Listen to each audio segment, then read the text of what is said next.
Terroristic AI Threats. It's November 21st, 2025, and these are your headlines. Congressman August Pfluger's Generative AI Terrorism Risk Assessment Act has now cleared the U.S. House with unanimous support and is moving through the Senate. The bill was read twice on Thursday and sent to the Senate Committee on Homeland Security and Governmental Affairs. Pfluger, a Texas Republican and chairman of the House Homeland Security Subcommittee on Counterterrorism and Intelligence, says terrorist groups like ISIS and Al-Qaeda are already using AI to produce text, images, and videos designed to recruit, train, and even inspire attacks here in the United States. Pfluger warned that extremists are now experimenting with advanced AI tools that can strengthen propaganda and help them source materials for dangerous weapons. His bill, H.R. 1736, would require the Department of Homeland Security to conduct annual assessments on terrorism threats involving advanced AI. Pfluger held a hearing earlier this year on the digital battlefield where he explained that ISIS often targets younger people online, believing they're more susceptible to radicalization. He said the goal is to confront the threat of AI-powered terrorism while protecting the First Amendment, adding that lawmakers must act before these tools are used to enable real-world violence.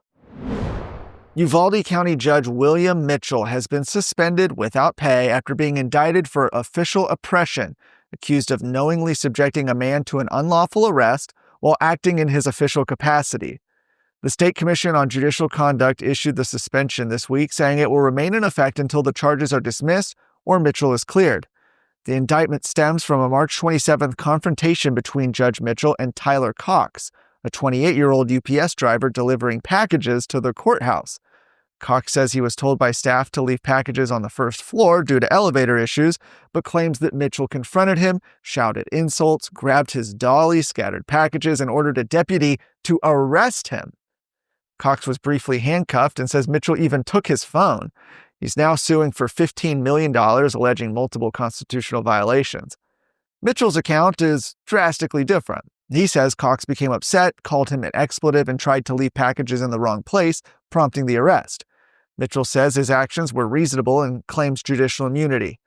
The Uvalde County grand jury indicted him earlier this month. Both the criminal case and Cox's federal lawsuit are ongoing. But every day I run into something that I'm dealing with the county judge. Judge Bray recused himself, but as we'll soon see, he couldn't resist reinserting himself into the process. Signing notices, setting deadlines, accepting candidate applications, rejecting candidate applications.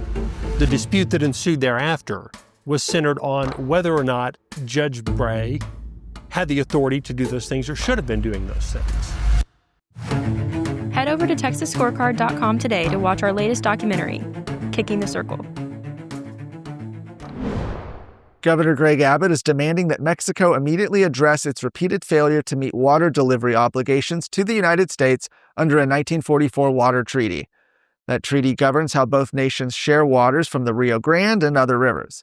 While the U.S. has consistently met its requirements on the Colorado River, Mexico has repeatedly fallen short on the Rio Grande, failing to meet its obligations in multiple five-year cycles going all the way back to 1994. The latest treaty cycle ended on October 24th, and preliminary data shows Mexico owes more than 800,000 acre-feet of water, roughly 2.5 years' worth of required deliveries. Texas officials say the shortage is devastating South Texas agriculture. A Texas A&M study estimated nearly $1 billion in crop losses in 2023 alone due to Mexico's noncompliance. In response, Senators John Cornyn and Ted Cruz have also introduced the Ensuring Predictable and Reliable Water Deliveries Act of 2025, which would pressure Mexico to meet its treaty obligations and restrict certain diplomatic engagement until it does. Abbott and the Texas Commission on Environmental Quality say Texans cannot continue bearing the cost of Mexico's violations. For more of today's stories, go to TexasScorecard.com.